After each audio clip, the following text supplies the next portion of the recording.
we've heard, again, a number of comments about you today, and again, your defense of those comments. I'm moving beyond that, but I don't want the record to go without reference to folks who have taken the time to speak on your behalf. The Sheriff of Horry County, Philip Thompson, the Clerk of Court of Horry County, who appeared before you in 2017 as a bailiff and makes comments about your temperament and your reputation.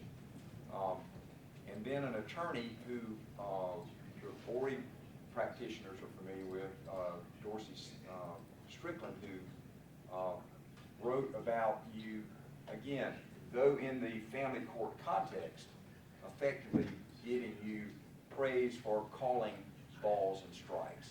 You know, if you want your kids, you're going to have to buy your kids. And I said, well, how much the kids cost? And he said about $7,000 to get it done.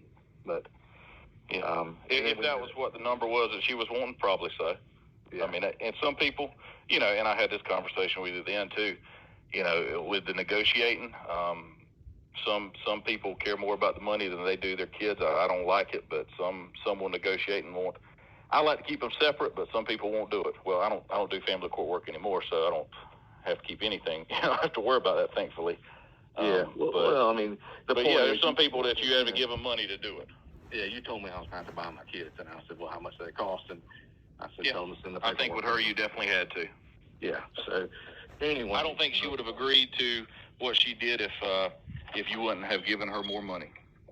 Right. Well, at any rate, man, and let me say this, man, I'm not upset with you at all. You never said you talk to that bitch in George Stewart. I can't do it. She's been doing this shit for years. And that's part of my years. For years, she's been doing this shit. And I've watched her do it. Unfortunately, this is one of them, evidently. The Senate Majority Leader, Shane Massey. Now, I know Shane. Brad Hutto knows Shane. He's a good guy. I'm not saying he's corrupt. I'm not saying he committed a crime. But I am saying that he should be with us on judicial reform, and he knows better. What upset me about the Majority Leader, Mr. Massey, is when we had that press conference and that bipartisan support for judicial reform, he was attributed to saying he appeared satisfied with the current method in which we choose our judges. Now, that disappointed me, but then, when that came out, somebody reached out to me and said, well, that wasn't Shane Massey's thought process during an election year. I said, what are you talking about? And I got an audio, but before I show you the audio, I need to show you a statute.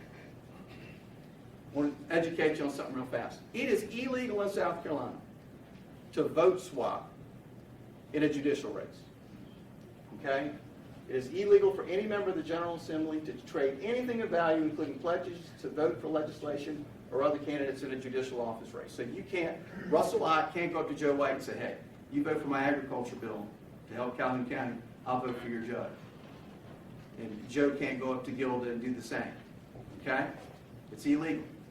It says if anybody does that, you're supposed to report it to the House or Senate Ethics Committee, which is, I've said many times, the fox guarding the hen house.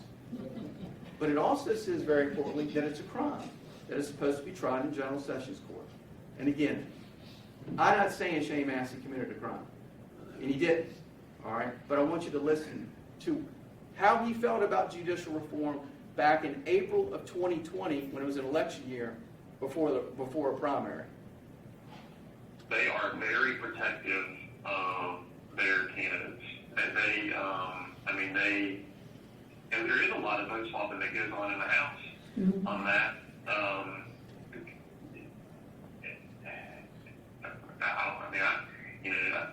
I don't like the way that goes down. But I don't know how you. That's a tough one to fix if you're going to have a legislature electing judges. Interesting. He actually uses the term vote swapping. That's what's amazing to me. You have the right to remain silent, but I'll ask you, does vote swapping take place in judicial? I'm not aware of it. Okay.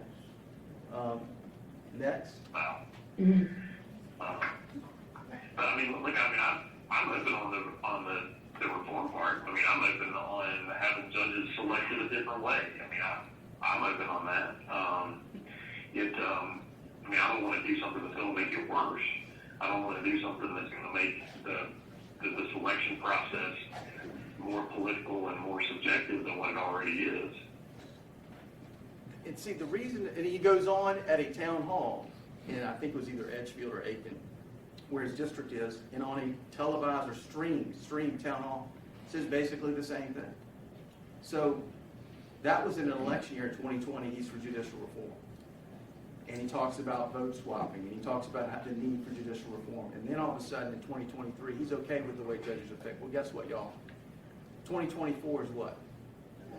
It's an election year.